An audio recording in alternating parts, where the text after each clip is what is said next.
Compromises ہوتے ہیں، جس کی وجہ سے وہ جو جہاز پرانے ان کو ہو جاتے ہیں ان کو گراؤنڈ کرنے کی ہمت نہیں کرتے، کیونکہ نئے جہاز آئے نہیں ہوتے. ہندوستان کی ایئر فورس میں جیسے میں نے کہا، اگر ان کا ایئر فورس چیف کہہ رہا ہے مجھے 40 جہاز پچھلے 9 سالوں سے نہیں ملے، کوئی ایک بھی جہاز نہیں ملا، تو اس کے پاس کیا چوائس ہے؟ وہ یہ تو نہیں کرے گا کہ جو پرانے ہو گئے ان کو گراؤنڈ کر دے، انہی کو وہ چلاتے رہیں گے. مینٹیننس بھی کمپرومائز ہوگی، ٹیکنالوجی بھی کمپرومائز ہوگی، ایکسپرٹس بھی، اسپیئر پارٹس بھی. بعض دفعہ دنیا میں اسپیئر پارٹس نہیں ملتے فائٹر جہازوں کے، تو آپ اڑاتے رہتے ہیں کمپرومائز کر کے کہ شاید کل کو بہتری ہو جائے، جس کی وجہ سے ایکسیڈنٹ ہوتے ہیں. دوسرا، کوالٹی آف ٹریننگ ہماری ان سے کہیں بہتر ہے، کیونکہ جو سٹینڈرڈز ہم سیٹ کرتے ہیں ایک پائلٹ سیٹ کرنے کے لیے، بلکہ ہر برانچ کی سلیکشن کے لیے، وہ کہیں زیادہ چیلنجنگ ہے as compare to Indian air force. یہ بھی ہمیں پتا ہے. یہ دونوں چیزوں کی کمبینیشن ہے. ظاہر ہے اگر اسکل کہیں کمپرومائز ہوگی اور اوپر سے ٹیکنالوجی اتنی پرانی ہوگی، اب سیدھا جہاز ہوں گے جو مینٹین اچھے نہیں ہوں گے انجینئرنگ پوائنٹ آف ویو سے، تو وہ باؤنڈ ہے کہ ان کے ایکسیڈنٹس ہی ہوں گے. جی خالد صاحب، میک ان انڈیا اور میڈ ان انڈیا کے دعوے دار نریندر مودی کے دور میں بھارتی دفاعی پروڈکشن منصوبوں کی سست رفتار جو منصوبہ ہے وہ ایک سوالیہ نشان ہے.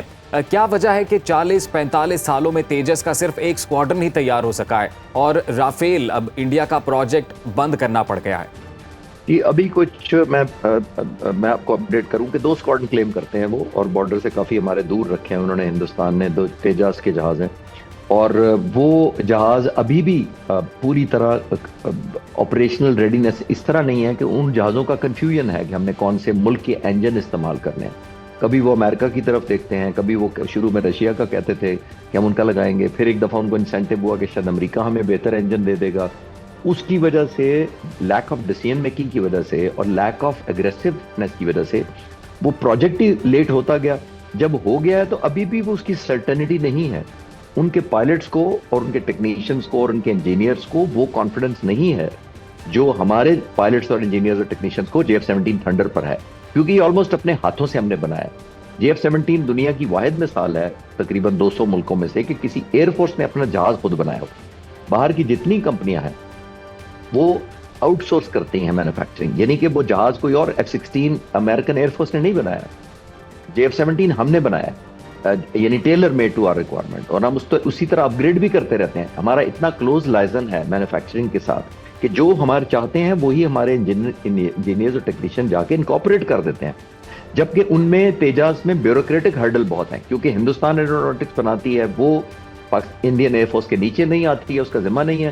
جب یہ پائلٹ کو رپورٹ بیک کرتے ہیں، ٹیکنیشین شکایت کرتے ہیں، وہ ہوتے ہوتے بیوروکریٹ ان تک پہنچتی ہے، پھر وہ جب ایڈریس ہوتی ہے تو لانگ چین ہے جس کی وجہ سے ان کو ڈس اپوائنٹمنٹ فیس کرنی پڑ رہی ہے اور انسرٹینٹی بھی پورے پروجیکٹ میں. ظاہر ہے جب انسرٹینٹی ہو، ڈیلیز ہو پورے پروجیکٹ میں، تو پائلٹس کا اور انجینئرز کا بھی فیتھ اس پروجیکٹ پہ ختم ہو جاتا ہے کہ شاید اس جہاز میں ویسے ہی کوئی مسئلے ہیں. سائیکولوجیکل آپ کو ایک نیگیٹیوٹی آ جاتی ہے ان جہازوں کے بارے میں کہ شاید یہ جہاز ہمارے لیے ٹھیک نہیں ہے. تو یہ انفارچونیٹ پارٹ ہے ان کے لیے. اچھا سر، بھارت کے مقابلے میں عددی لحاظ سے کم پاکستانی فضائیہ کا کیسے آپ موازنہ کریں گے؟ وہ کیا ہے جو ہمارے لیے حوصلہ مند اور فخر کا سبب ہے؟ دیکھیں، عددی تو کبھی بھی ہم نے میچ نہیں کیا اور نہ ہم کر سکتے ہیں اور نہ شاید کریں گے ہم آنے والے وقتوں میں، کیونکہ نومیریکلی سپیریئر انڈیا کے پاس ریسورسز بھی زیادہ ہیں. اس نے بہت سارے ملکوں کو تھریٹن ایٹ ون ٹائم کیا ہوتا ہے، وہ چائنا کے ساتھ مقابلے میں رہتا ہے. تو ہم نومیریکلی یا نمبر کا مقابلہ تو کبھی بھی نہیں کریں گے ہندوستان کے ساتھ. ہاں، ہم 2 چیزوں میں مقابلہ کریں گے. ہم کریں گے ایک کوالٹی آف ٹریننگ اور ایک جذبے کے اندر.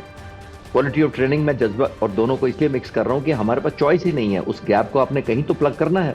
جب آپ یہ کر لیتے ہیں، کوالٹی آف ٹریننگ اچھی کر لیتے ہیں اور جذبہ تو ہمارا ہے، تو اگلی چیز جو آپ نے ٹیک کر کرنی ہوتی ہے، جو پاکستان ایئر فورس نے ٹیک کر کی ہے، جس کا خیال رکھا ہے بڑی اچھی طرح، وہ ہے ٹیکنالوجیکل ایڈوانٹیج.